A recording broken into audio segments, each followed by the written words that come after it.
Israel inasema haiwezi kusubiri milele kuona kwamba wa Iran wanajijenga upya katika jeshi kwa kiwango kikubwa kiasi kwamba wanatengeneza makombora mengine mapya.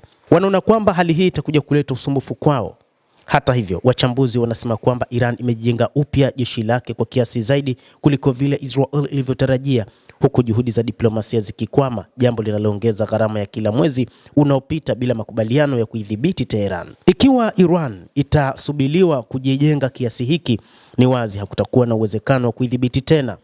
Lazima tupambane vilivyo kuhakikisha kwamba Iran haiwezi kujijenga upya kijeshi kama ilivyokuwa miaka iliyopita. Tumeiharibu sana Iran. Sasa hatuwezi kuiruhusu kuendelea kuwa katika hali inavyokuwa wakati huu, linasema jeshi la IDF. Muda umekuwa ukisonga kwa miezi miwili tangu makubaliano ya kusitisha mapigano ya mwezi Juni kati ya Marekani na Iran, na bado Jamhuri ya Kiislamu ya Iran inaendelea kujihami upya.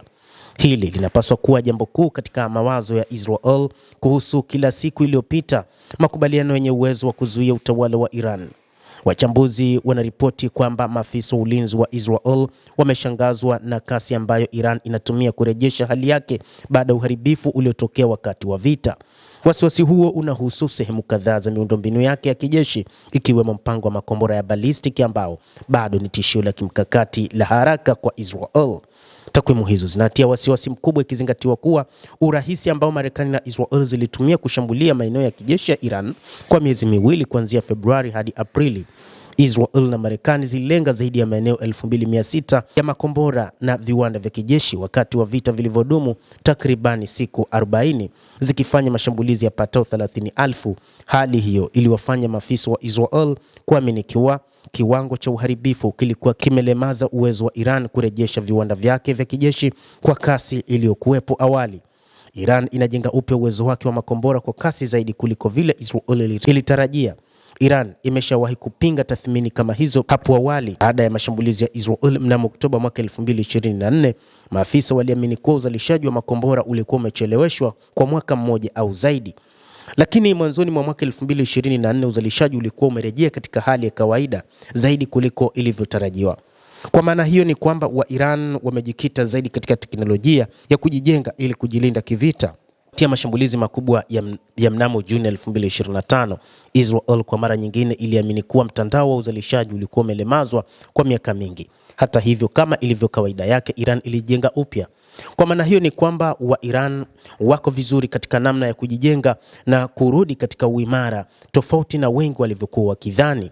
Rais wa Marekani Donald Trump aliwahi kuviambia vyombo vya habari kwamba kwa namna walivyoshambulia Iran, sasa wanaamini Iran itaichukua miaka 10 kujijenga kijeshi, na alikuwa akieleza kwamba jeshi la Iran limedhoofika vibaya. Hawana jeshi, hawana ulinzi, hawana mifumo ya ulinzi wa anga, lakini pia hawana kiongozi, akimaanisha wakati huo Ayatollah Mojtaba Khamenei, wakati ambapo hakuonekana kabisa hadharani, akiamini pengine wala hayupo duniani.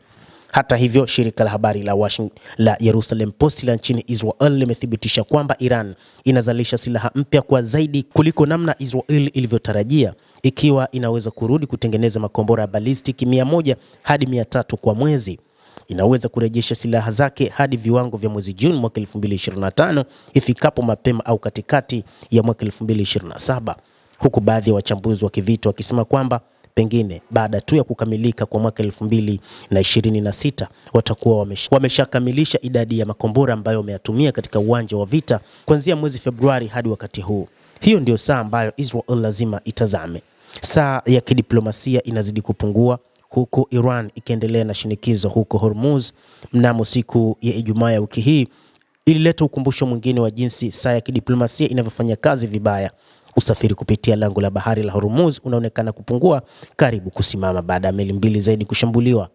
Umoja wa Falme za Kiarabu unalaumu Iran kwa mashambulizi dhidi ya meli zake mbili za kampuni ya kitaifa ya mafuta ya Abu Dhabi inayomilikiwa na serikali, huku usafirishaji kupitia lango hilo ukibaki kuwa sehemu ya kiwango chake cha kabla ya vita.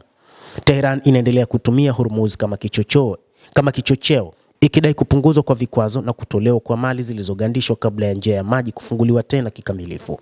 Marekani inasema inaweza kudumisha kizuizi chake cha majini kwa muda usiojulikana na inaahidi shinikizo zaidi la kiuchumi.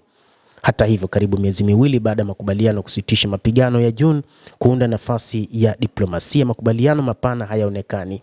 Bado hakuna mafanikio yoyote kuhusu Hormuz. wala hakuna suluhu la kudumu kuhusu mpango wa nyuklia wa Iran. Tishio la makombora la masafa marefu bado halijatatuliwa na kampeni ya shinikizo bado haijarudisha Tehran kwenye meza ya mazungumzo kwa masharti ambayo yanaweza kuipa Israel imani kwamba hatari hiyo inapungua. Kadri hii inavyoendelea ndivyo inavyoonekana kama Wamarekani wanafanya kazi bila mpango halisi na wa kimkakati. Wakati huo kazi ndani ya Iran zinaendelea, uzalishaji unaendelea na mipango ya kujilinda inazidi kupangwa katika Jamhuri hiyo ya Kiislamu ya Iran. Endelea kutufuatilia mtazamaji, na nikusihi usisahau kulike, kucomment, kadhalika kusubscribe channel yetu hii ili upate habari hizi kwa mapana kupitia The World News.